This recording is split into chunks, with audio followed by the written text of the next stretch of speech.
يرفع الله الذين آمنوا منكم والذين أوتوا العلم درجات والله بما تعملون خبير.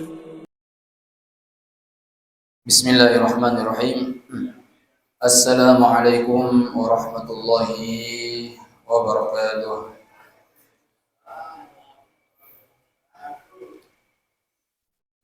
إن الحمد لله نحمده ونستعينه ونستغفره ونؤمن به ونتوكل عليه ونعوذ به من شرور أنفسنا ومن سيئات أعمالنا.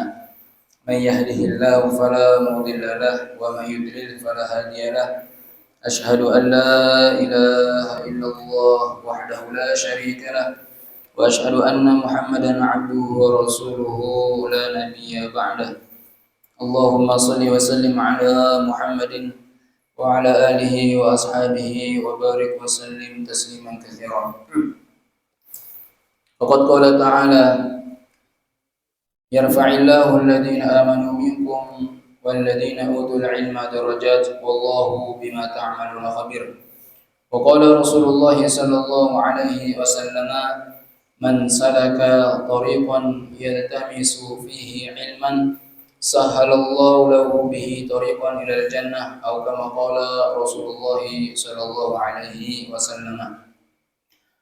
Hadirin hadirat yang insyaallah dirahmati oleh Allah Subhanahu wa taala, lagi-lagi kita bersyukur kepada Allah Subhanahu wa taala karena pada malam hari ini Allah taala telah berikan kita taufik hidayah inayahnya sehingga kita dapat berkumpul di tempat ini, tempat yang sangat mulia, Baitullah, rumahnya Allah, majlis yang sangat mulia, majlis ilmu.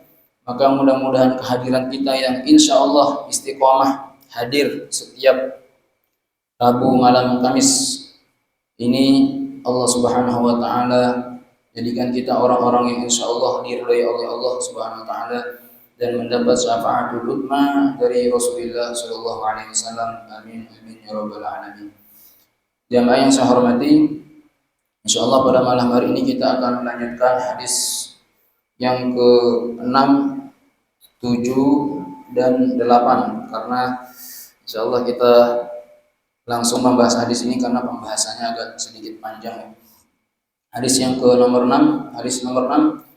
Bismillahirrahmanirrahim. Wa 'an ibni Umar radhiyallahu anhuma qala qala Rasulullah sallallahu alaihi wasallam: al-haya'u minal imani, muttafaqun alaihi. Dari Ibnu Umar radhiyallahu anhuma, semoga Allah meridhoi keduanya, qala telah berkata, qala Rasulullah sallallahu alaihi wasallam, Rasulullah sallallahu alaihi wasallam bersabda, al-haya'u minal iman. Al-haya'u rasa malu atau malu itu mina al-iman, bagian daripada iman, muttafaqun alaihi. Dari Ibnu Umar fahuwa Abdullah Ibnu Umar, ya, nama lengkapnya adalah Abdullah Ibnu Umar. Berarti beliau ini anaknya Sayyidina Umar yang bernama Abdullah biliqabin al-adl. Jadi Abdullah bin Umar ini mendapat julukan al-adl. Al-adl itu adalah seorang sahabat yang jujur, al-adl, jujur, wira'i, dan memiliki sifat wira'. Wira' itu kehati-hatian, ya. Dan Abdullah ibnu Umar ini seorang sahabat yang kehidupannya itu sangat sederhana. Walaupun beliau ini seorang putra khalifah yang kedua Sayyidina Umar, tetapi beliau ini kehidupannya sangat sederhana sekali, ya, sangat sederhana, sehingga dalam beberapa riwayat saking sederhananya ini pakaian beliau itu penuh dengan tambalan, penuh dengan tambalan, saking sederhananya. Dan famata fi khalifati Yazid ibnu Muawiyah wa umruhu 83 sanatan. Dan beliau ini meninggal pada masa Khalifah Yazid bin Muawiyah yang ketika itu usianya thalatha wa thamanina sanatan. Usianya itu cukup cukup sepuh ya. Usianya 83 tahun. Ini Abdullah ibnu Umar, seorang yang adil, wirai, bijak, yang sangat sederhana, dan salah satu sahabat yang banyak meriwayatkan hadis-hadis Rasulullah Shallallahu Alaihi Wasallam, sahabat yang sangat dekat kali dengan Rasulullah. Maka beliau berkata, qala Rasulullah Shallallahu Alaihi Wasallam, Rasulullah bersabda, al haya'u, malu itu mina, min di sini min ba'd, bagian daripada iman. Jadi malu itu bagian daripada iman. Muttafaqun alaihi. Syarhul hadis, syarah daripada hadis ini. Qala al-muallifu, muallif pengarang daripada kitab ini Tawdihul Ahkam, qala berkata, al-haya'u khuluqun yanba'ithu min ta'dhimillahi azza wa jalla. Malu itu, khuluq adalah akhlak, yanba'ithu yang muncul dari pengagungan kepada Allah Subhanahu wa ta'ala. Wa min ma'rifatil 'abdi bi muraqabati lahu. Dan dari ma'rifatil abdi, kesadaran seorang hamba, bi muraqabati lahu, bahwa Allah itu selalu mengawasinya. Nah, ini haya ya.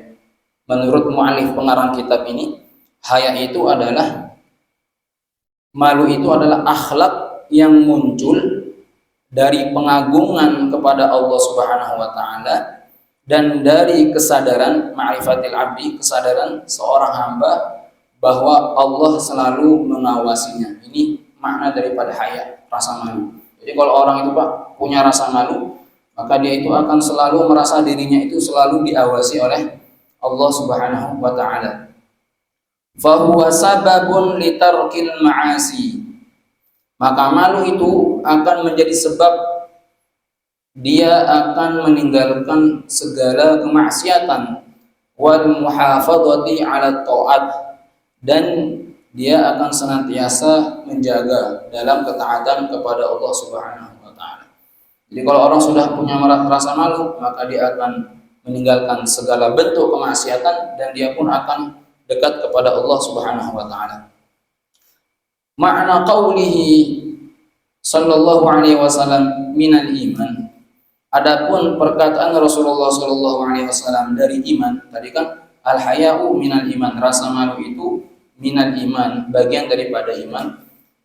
Makna iman minal iman, qauluhu sallallahu alaihi wasallam minal iman. Adapun sabda Nabi minal iman, dari aman, yadullu anna al haya'a su'batun min su'abil iman. Ini menunjukkan bahwa haya, malu itu su'batun, adalah su'batun min su'abil iman, salah satu cabang dari cabang-cabang keimanan. Wa fihi dalilun ala anna al-iman yazidu wa yanqus, dan ini merupakan dalil bahwa iman itu terkadang bertambah, terkadang berkurang. Fa kullama izdada al-imani fi qalbil 'abdi, semakin bertambah iman di dalam hati seseorang, izdada haya'uhu, maka semakin bertambah pula rasa malunya. Jadi kalau orang itu imannya makin bertambah, maka rasa malunya pun akan bertambah. Wa idza dha'afal iman dha'aful haya. Kalau imannya itu lemah, dha'aful haya, rasa malu pun akan melemah. Nah, kemudian qala mu'allif ini pun mengatakan anwa'ul haya, macam-macam malu. Al haya'u naw'an, malu itu terbagi menjadi dua.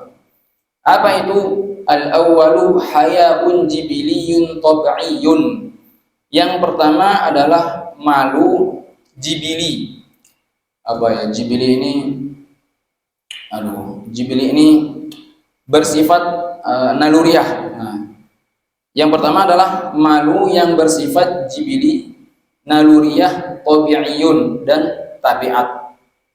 Jadi malu ini, kata mu'alif ini, rasa malu itu ada dua. Malu itu terbagi menjadi dua. Yang pertama adalah malu yang bersifat naluriyah dan tabiat. Maksudnya apa? Wa huwa khulqun mahmudun fil insan. Ini adalah akhlak mahmud, terpuji, fil insan, pada diri manusia. Yang kedua, nah ini hayaun syar'iyyun imaniyun.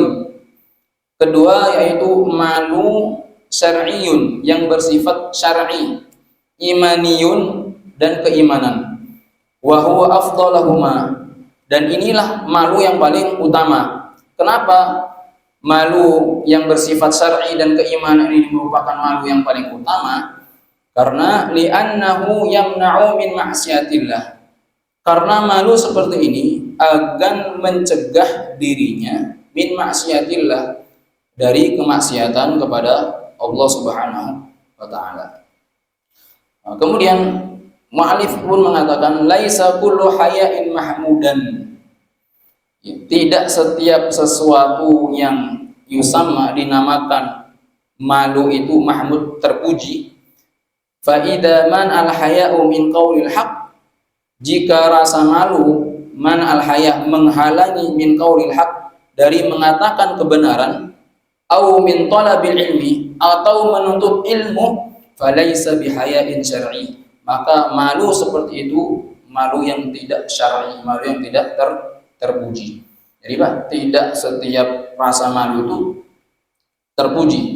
Jadi kalau ada orang ketika dia akan mengatakan kebenaran dia malu, malu saya Pak.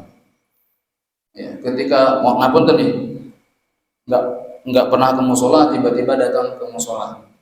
Terus sudah istiqomah ke musola, kok nggak ke musola lagi? Malu saya. Biasanya nggak pakai peci. Akhirnya digojolokin, tumben sudah haji berapa kali?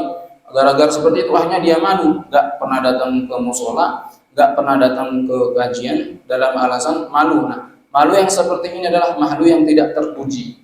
Malu syar'i namanya, malu yang tidak terpuji. Bal huwa ajzun wa dha'fun. Ini adalah kelemahan dan ketidakmampuan. Ya, paham nggih Pak ya? Kemudian al-haya'u syu'batun 'adimatun min syu'abil iman. Malu adalah cabang iman yang agung. Wa biqadri ma yakunu fil qalbi min iman yakunu fil 'albi min haya'in. Wa biqadri ma yakun fil qalbi, dan sesuai kadar iman di dalam hati, yakunu fil 'abdi min haya', seperti itulah kadar rasa malu min haya' pada diri seseorang hamba.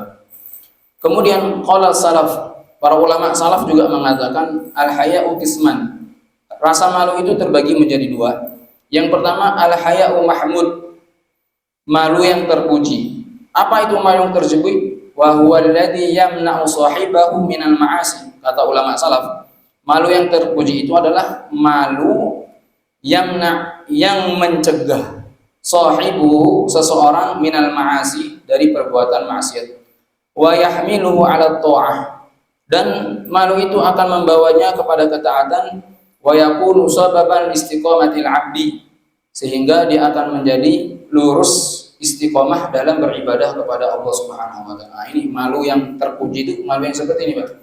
Ya, dia mencegah seseorang dari kemaksiatan, mendorongnya untuk melakukan ketaatan kepada Allah dan selalu istiqomah. Nah, ini adalah malu yang terpuji. Yang kedua, al-haya'ul madmum. Malu yang tercela. Malu yang tercela itu seperti apa? Wa huwa alladhi yamna'u sahibuhu min qaulil haqq. Malu yang menghalangi seseorang min qaulil haq, untuk mengatakan kebenaran. Malu dia untuk mengatakan kebenaran. Atau min ta'limi ilmi, atau untuk mempelajari ilmu syar'i. Aduh, saya sudah tua, nggak enak saya mau belajar Quran, atau nggak enak saya mau belajar ilmu agama. Malu saya sudah tua. Nah, itu malu yang tidak terpuji. Fahada laisa minal iman bal huwa ajzun wa khur. Ini adalah kelemahan daripada iman. Qala as-salafu yarawna anna al-haya.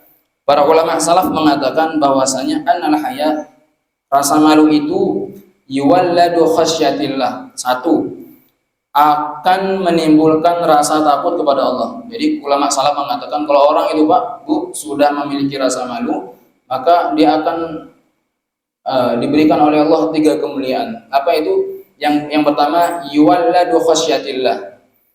Dia akan menimbulkan rasa takut kepada Allah. Ats-tsani, yang kedua, wa yamna'u minal ma'asi. Dia akan tercegah dari perbuatan maksiat. Yang ketiga, wa yadullu ala hayatil qalbi. Dan rasa malu itu akan menunjukkan hayatil qalbi, kepada kehidupan hati. Fa idza faqidal haya, kalau rasa malu itu sudah hilang, dalla dzalika 'alal mautil qalbi wa dha'fil iman. Rasa malu itu hilang menunjukkan hati itu mati dan lemahnya daripada iman. Inilah Pak, kenapa malu itu bagian daripada iman. Karena memang kalau orang sudah punya rasa malu itu, dia itu akan merasa dirinya itu akan diawasi oleh Allah Subhanahu wa taala, sehingga dia akan malu untuk melakukan kemaksiatan. Inilah yang menyebabkan kenapa Sayyidina Utsman bin Affan radhiyallahu anhu mendapat julukan Al-Haya, sahabat yang paling memiliki sifat pemalu. Karena subhanallah, Sayyidina Utsman ini sahabat yang betul-betul malu kepada Allah dan Rasulnya.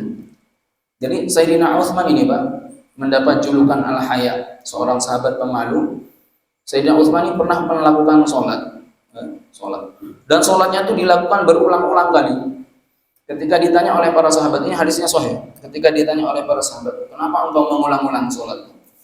Saya malu kalau sholat pertama saya itu nggak beres. Malu kepada Allah, takutnya nanti sholat saya itu tidak diterima oleh Allah. Dan suatu ketika Sayyidina Utsman bin Affan ini, ketika beliau itu sedang makan berkumpul dengan para sahabat dan Rasulullah SAW, dengan para sahabat, tiba-tiba lewatlah Rasulullah SAW. Ketika beliau ini enak makan, melihat Rasulullah, langsung berhenti Pak, nggak makan, berhenti, memuliakan Rasulullah Shallallahu Alaihi Wasallam, memuliakan Rasulullah.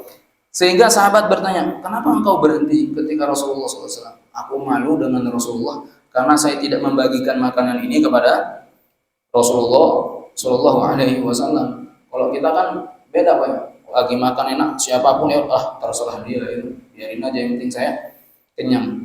Inilah yang menyebabkan sahabat Utsman bin Affan mendapat kedudukan yang sangat tinggi di sisi Allah Subhanahu wa taala. Sehingga ketika sahabat-sahabat itu datang ke rumah Rasulullah, ketika Abu Bakar, Umar datang ke rumah Rasulullah, Rasulullah biasa-biasa saja, tidak merapikan pakaiannya, tidak merapikan rumahnya, biasa-biasa saja.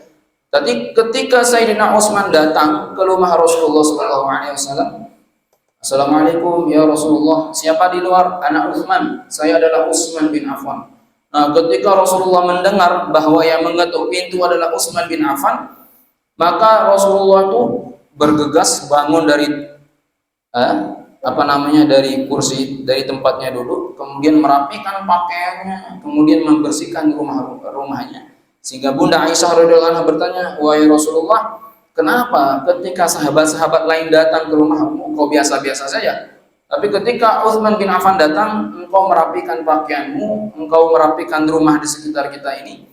Maka kata Rasulullah SAW, kata Rasulullah, Utsman itu adalah sahabat malu. Bahkan Allah dan para malaikat pun malu kepada Sayyidina Utsman. Lalu bagaimana dengan aku? Ya, itu. Paham ya?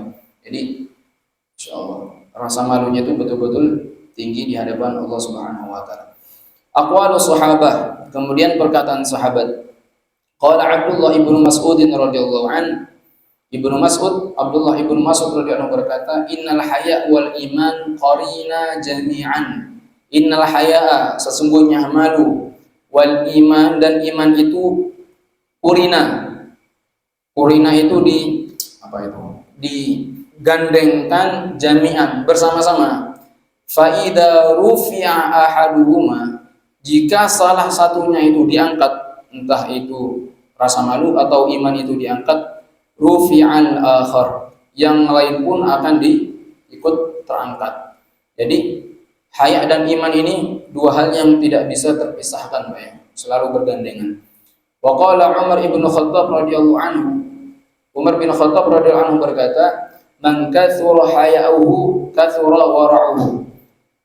Man, siapa orang kathura yang banyak haya'uhu, rasa malunya, kathura wara'uhu, maka banyak pula sifat wara'nya. Kemudian aqwalus sahabah yang lain, wa qala Abdullah ibn Abbas radhiyallahu anhu, Abdullah ibn Abbas mengatakan, al-haya'u yudhamuddin. Malu itu adalah yudham, nidhamuddin. Nidham itu aturan atau penyangga agama. Fa idza dhahabal haya' dhahabad din. Kalau rasa malu itu hilang, maka agama pun akan hilang. Ya. Baik. Ini pengertian daripada hadis yang ke-6 Abdullah ibnu Mas'ud radhiyallahu anhu. Baik, kita lanjut hadis yang ke-7. Bismillahirrahmanirrahim. Wa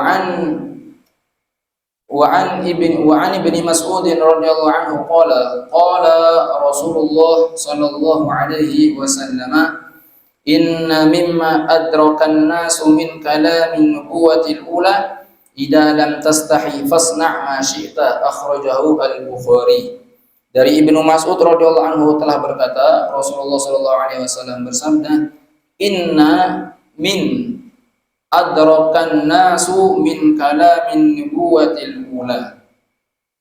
Inna, sesungguhnya, mimma adrakan nas, termasuk adrakan nas, ajaran min kalamin nubuwah, para nabi terdahulu. Maksudnya termasuk ajaran para nabi yang masih dikenal sampai saat ini adalah idza lam tastahi, jika engkau tidak punya rasa malu, fasna' ma syi'ta, maka berbuatlah sesukamu. Dari Ibnu Mas'ud. Siapa itu Ibnu Mas'ud? Fahuwa Abu Mas'ud Uqbah ibnu Amr al-Ansari. Abdullah bin Ibnu Mas'ud ini nama lengkapnya adalah Abu Mas'ud Uqbah bin Amr al-Ansari, ya. Fahuwa min Bani Najjar fil Madinah. Beliau ini adalah sahabat Nabi yang berasal dari Bani Najjar dari Madinah. Beliau ini masuk Islam, ya, sejak kedatangan Islam di Madinah. Jadi beliau ini sahabat Ansor, ya, penduduk memang asli kota Madinah. Dan beliau ini, jamaah yang dirahmati oleh Allah, Abdullah ibnu Mas'ud ini memiliki keistimewaan yang beliau ini ahli dalam bidang tafsir Al-Quran dan ilmu hadis. Jadi yang pertama adalah Abdullah ibnu Mas'ud, yang kedua Ibnu Abbas, yang kedua adalah Abdullah ibnu Mas'ud, tafsir Al-Quran. Sehingga kalau kita belajar sanad Al-Quran, Pak, ya, ini biasanya anak-anak tahfidz itu kalau dia talaki dengan gurunya, dengan guru Al-Quran itu rata-rata sanadnya itu nyambungnya itu kepada Abdullah ibnu Mas'ud, dan setelah itu kepada Rasulullah nyambung kepada Jibril nyambung kepada Allah Subhanahu wa taala. Jadi seperti itu. Kebanyakan sanadnya itu tersambung kepada Abdullah ibnu Mas'ud. Dan beliau ini meninggal pada usia 50 atau 51 sanatan. Ada yang mengatakan beliau ini meninggal pada usia 50 dan usia 50 tahun. Jadi cukup muda, masih muda beliau meninggal. Ya. Baik, inna min adrakan nas min kalamin buatil ula. Sesungguhnya termasuk ajaran para nabi terdahulu yang masih dikenal adalah idza lam tastahi, jika engkau tidak punya rasa malu, maka fasna' ma syi'ta, berbuatlah kehendak-kehendak kamu. Rawahu Al-Bukhari. Qala al-mu'allifu anna hadzal ma'na majmu'un 'alaihi bainal jam' syar'i. Maksudnya hadzal makna ini majmu'un 'alaihi. Majmu' itu disepakati min bainal jam' syar'i, oleh seluruh syariat para nabi. Jadi semua syariat para nabi dari Nabi Adam hatta Rasulullah itu mengatakan bahwa kalau engkau itu tidak punya rasa malu, kalau malumu itu sudah hilang, fasna' ma syi'ta, maka hiduplah, berbuatlah sekehendak kamu. Apa daripada maksud daripada hadis ini? Karena sekarang begini, Pak, Bu, banyak sekali kaula muda, ya, umumnya mengatakan hadis ini bahwa perintah bahwa kita itu hidup sekehendak kita saja, terserah kayak gitu kan. Karena jelas fasna masih kita kan sudah nggak punya rasa malu, ya sudah bebas masih. Nah, ini memahami hadis secara tekstual saja ini. Nah, di sini dijelaskan para ulama, hadal hadis aslun adimun min usulil adab. Hadis ini adalah kaidah, ya, kaidah besar dalam adab. Wa innama ma'nahu at-tahdid la ibahah. Jadi makna daripada hadis ini adalah at-tahdid, ancaman, la ibahah, bukan kebolehan. Jadi fasna ma'syi'na itu berbuatlah sekehendak kamu, ini maknanya tahdid, ancaman, Pak, bukan kebolehan. Itu maknanya. Ya. Kenapa? Fa idza lam yastahil 'abdu minallahi wala minan nas. Jika seorang hamba tidak lagi malu kepada Allah wala minan nas, dan tidak lagi ada rasa malu kepada manusia, fa'ala ma syaa minal munkarat, maka dia akan melakukan masya'a, apa saja, minal munkarat, dari kemungkaran. Jadi kalau orang sudah tidak ada rasa malu, maka dia akan bebas melakukan apa saja, kemaksiatan apapun itu, kemungkaran apapun itu, tidak lagi malu kepada Allah, tidak lagi malu kepada manusia. Kemudian qala al-mu'allifu laisa al-muradul idn bal tahdid wa ma'nahu anna ma zala haya'u fala radi'a lahu. Maksudnya adalah, maksud laisa al-murad al-idn, maksud hadis ini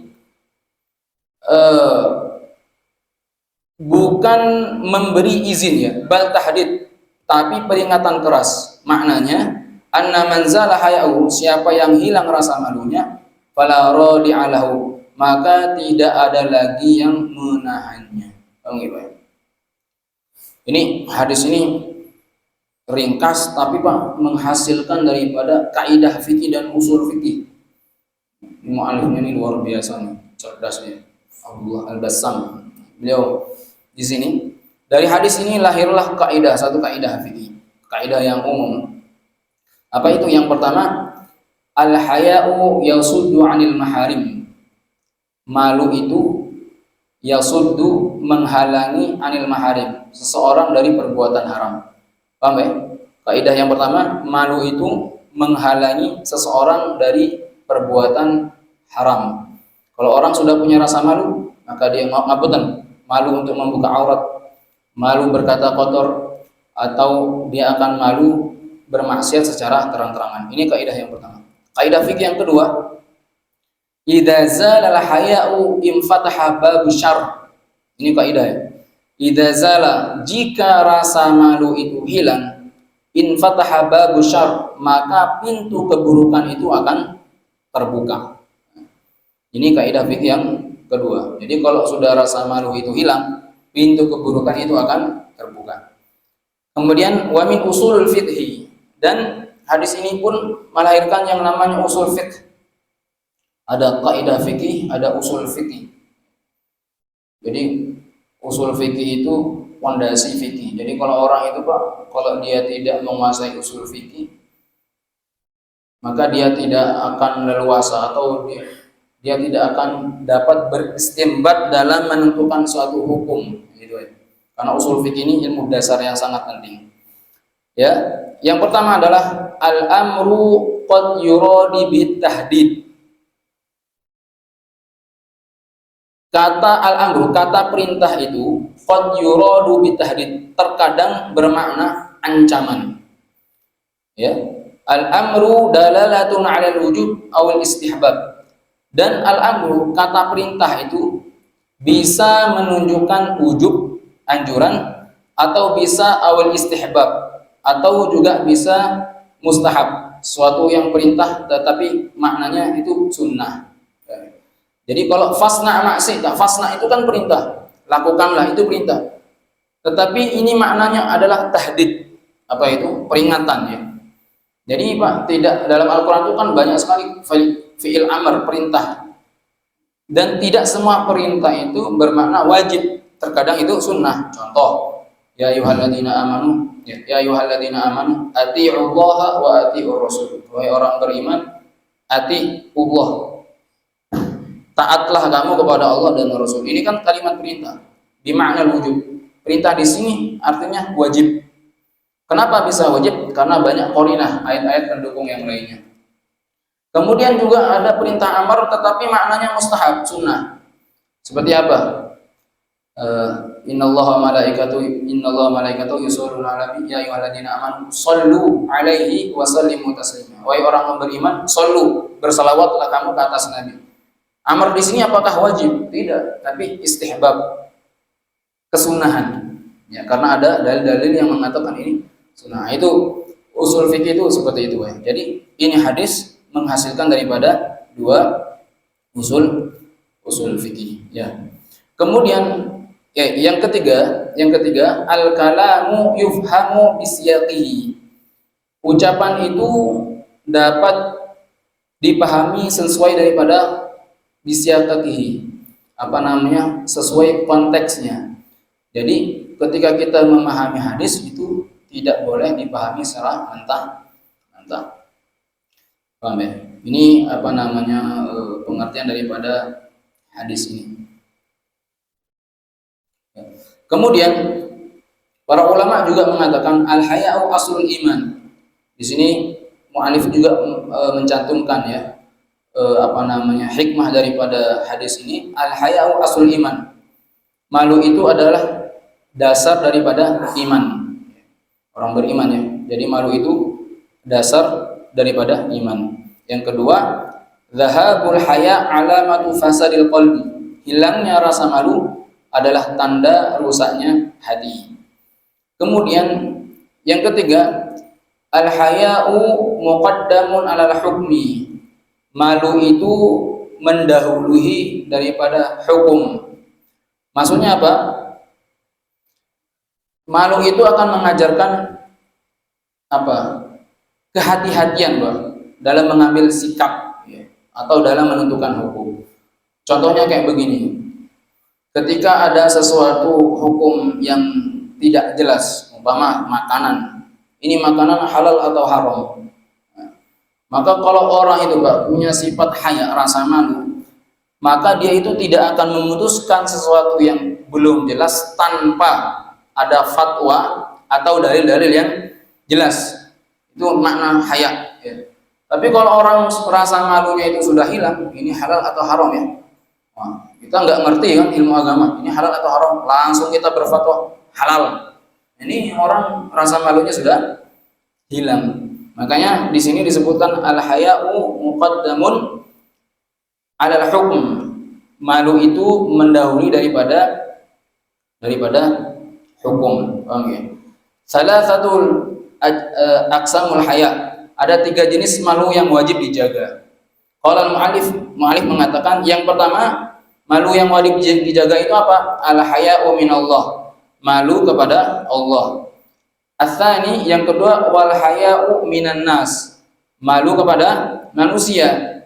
Yang ketiga wal haya'u minan nafsi. Malu kepada manusia. Jadi ada 3 malu yang harus kita jaga. Yang pertama rasa malu kepada Allah. Yang kedua rasa malu kepada manusia. Yang ketiga rasa malu kepada diri kita sendiri. Paham ya Pak? Kita lanjut hadis yang ke-8. Baik. An Abi Hurairah radhiyallahu anhu qala Rasulullah sallallahu alaihi wasallam al-mu'minul qawiyyu khairun wa ahabbu ila Allah minal mu'minid dha'if wa fi kullin khairun ihris ala ma yanfa'uk wasta'in billah wa la ta'jaz. Dalam redaksi lain wala ta'jiz, ada wala ta'jaz.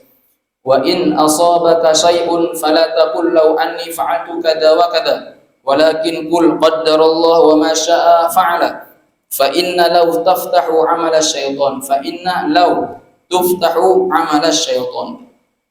Baik, dari Abu Hurairah radhiyallahu anhu telah berkata, Abu Hurairah itu sahabat Nabi yang pernah kita bahas ya. Sahabat yang mendapat julukan Abi Hurairah, bapaknya kucing, karena beliau ini suka memelihara kucing, dan sahabat yang dekat dengan Rasulullah, banyak meriwayatkan hadis-hadis Nabi Muhammad SAW. Telah berkata Rasulullah SAW bersabda, al-mu'min al-qawi, orang mukmin yang kuat khairun itu lebih baik, wa ahabbu dan lebih dicintai ilallah kepada Allah, minal mu'minin dhaif daripada orang mukminin dhaif yang lemah. Wa fi kullin khairun, tetapi pada keduanya itu kebaikan. Ihris ala ma yanfa'uk, ya, ihris ala ma yanfa'uka, berusahalah untuk hal-hal yang memberikan manfaat kepadamu. Wasta'in billah, setelah kamu berusaha, wasta'in billah, mintalah pertolongan kepada Allah. Wala ta'jaz, dan jangan kamu bersikap lemah. Wa in asabaka syai'un, jika sesuatu menimpa dirimu, fala taqul, janganlah kamu mengatakan lau, seandainya ani fa'altu kada kana wa kada, seandainya aku melakukan ini maka akan terjadi begitu dan begitu. Walakin qul, tapi ucapkanlah qaddarullah wa ma syaa fa'ala, Allah telah menentukan, wa ma syaa, dan apa yang dikehendaki, fa'ala, terjadi. Fa inna, karena sesungguhnya lau, kalimat lau itu seandainya, tuftahu amala syaitan, itu akan membuka jalan amala syaitan, bagi perbuatan daripada syaitan. Kita akan membahas satu persatu ya. Al-mu'minul qawi, orang mukmin yang kuat. Apa yang dimaksud dengan mukmin yang kuat? Apakah kuat jasadnya atau apa? Nah, di sini qala al-mu'allifu al-muradu bil quwwah, yang dimaksud dengan mukmin yang kuat di sini yang pertama quwwatul iman, kuat iman. Wa quwwatul ajsam, kuat apa ini? Jasadnya. Wa quwwatul amwal, kuat ekonominya. Wah ini. Ya. Wal azimah fit ta'ah, dan keteguhan fi ta'atillah, dalam ketaatan kepada Allah Subhanahu wa taala. Jadi kuat di sini adalah orang beriman yang kuat, maknanya luas. Jasadnya kuat, rohaninya kuat, imannya kuat, ekonominya kuat, dan lain sebagainya, semuanya kuat.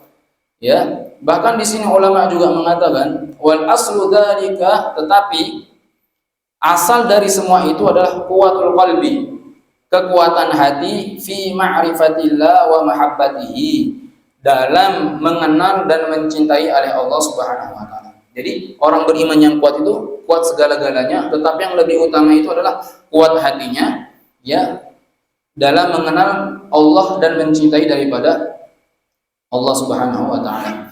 Kenapa? Innamal mu'minuna idza dzukirallah wajilat qulubuhum. Karena orang beriman itu, Pak, tanda-tanda orang iman yang kuat itu, kalau disebut namanya Allah, Allahu Akbar, wajilat, bergetar hatinya. Jadi ketika kita lagi enak-enak kerja, terdengar suara hayya 'alas shalah, kok bergetar hati kita, itu tandanya Pak, iman kita tuh lagi naik, lagi kuat, ya. Nah, kemudian lah, kenapa orang yang beriman masih lama? Sudah mau ini azan. 3 menit lagi. 8 menit lagi. Kenapa orang yang beriman itu lebih orang beriman yang kuat itu dicintai sama Allah Subhanahu wa taala? Karena orang beriman yang kuat itu, Pak, pengaruhnya itu di sini li'annahu naf'atu mu'tadun wa ta'atu akmal. Itu apa? Manfaatnya itu sangat luas. Contoh seperti Sayyidina Umar. Sayyidina Umar ini kan jasadnya kuat, rohaninya kuat. Ketika beliau itu masuk Islam, langsung naik ke bukit terang-terangan, asyhadu an la ilaha illallah wa asyhadu anna Muhammadar Rasulullah. Hei kalian orang-orang Quraisy, saya itu telah beriman kepada Allah, beriman kepada Tuhannya Muhammad. Barang siapa di antara kalian yang menghalangi saya akan penggal kepalanya. Orang Quraisy takut. Umar senggol sedikit, bacoknya Sayyidina Umar itu. Sehingga yang tadinya orang-orang Muslim itu sholatnya itu sembunyi-sembunyi, ketika Umar masuk Islam terang-terangan, Pak, dakwah terang-terangan, sholatnya terang-terangan. Kenapa? Didekeng oleh Sayyidina Umar. Nah, ini manfaat daripada orang beriman yang kuat. Bukan berarti orang beriman yang lemah itu tidak bermanfaat juga. Contohnya seperti Sayyidina Abu Bakar radhiyallahu anhu. Sayyidina Abu Bakar secara fisik tidak sekuat Umar, tetapi secara ekonomi, beliau ini kuat, sehingga dengan ekonominya, hartanya itu, Islam itu berkembang dengan luas, seperti itu. Maka mudah-mudahan kita orang Muslim iman yang kuat, Pak, ya, jasmaninya kuat, rohaninya kuat, ekonominya juga kuat. Paham enggak kan? Ihris ala ma yanfa'uk. Kemudian di sini hadis ini menjelaskan kepada kita ihris. Ayo berusaha untuk hal yang bermanfaat bagimu. Kalau itu bermanfaat, teruskan, gitu kan? Maksudnya apa? Dalam urusan dunia, apa urusan akhirat, kita harus selalu bekerja. Nah, jadi kalau sudah kita bekerja, kita wasta'in billah, bertawakal kepada Allah Subhanahu wa taala. Ikhtiar itu kerja, tawakal kepada Allah. Jadi ikhtiar dan tawakal itu dua hal yang tidak boleh terpisahkan. Paham gak? Kalau ada orang yang ikhtiar tanpa tawakal, itu kata ulama dia akan gelisah. Ikhtiar tanpa tawakal dia akan gelisah. Atau orang yang bertawakal tanpa ikhtiar, maka itu disebut dengan pemalas. Paham? Tawakal saja tanpa ikhtiar itu pemalas. Saya ingin kaya raya, saya ingin sembuh, tapi nggak kerja. Dia menunggu keajaiban dari Allah. Nah, ini namanya orang aneh, orang pemalas. Atau orang yang hanya berikhtiar saja, tidak bertawakal kepada Allah, dia akan gelisah. Sahabat Nabi pernah datang kepada Rasulullah, "Wahai Rasulullah, saya ini punya unta, apakah saya harus ikat atau saya biarkan saja?" Kata Rasulullah, "Ikat untamu, lalu kamu bertawakal kepada Allah Subhanahu wa taala." Jadi kerja kemudian bertawakal. Kata Nabi, kalau kita bertawakal sebagaimana tawakalnya burung, maka Allah akan berikan kepada kita rezeki yang berkah. Burung itu keluar di pagi hari dalam keadaan lapar, kembali dalam keadaan kenyang, seperti itu. Kemudian hadis ini juga menjelaskan kalimat lau, ya. Nah, lau itu seandainya, itu Pak. Kalau lau seandainya, berandai-andai itu diperbolehkan selama satu, tidak untuk istihza, tidak untuk protes kepada Allah, itu boleh, ya boleh. Tapi kalau ketika kita melakukan sesuatu, jangan kita mengatakan seandainya. Kalau seandainya begini mungkin nggak terjadi seperti ini. Tetapi katakanlah semua ini atas kehendak Allah Subhanahu wa taala. Paham ya, Pak? Insyaallah minggu depan kita akan bahas lagi ini karena pembahasannya agak cukup panjang. Mudah-mudahan kita bisa mengamalkan hadis-hadis yang kita bahas pada malam hari ini. Subhanakallahumma wa bihamdika asyhadu an la ilaha illa anta astaghfiruka wa atubu ilaik. Wassalamualaikum warahmatullahi wabarakatuh.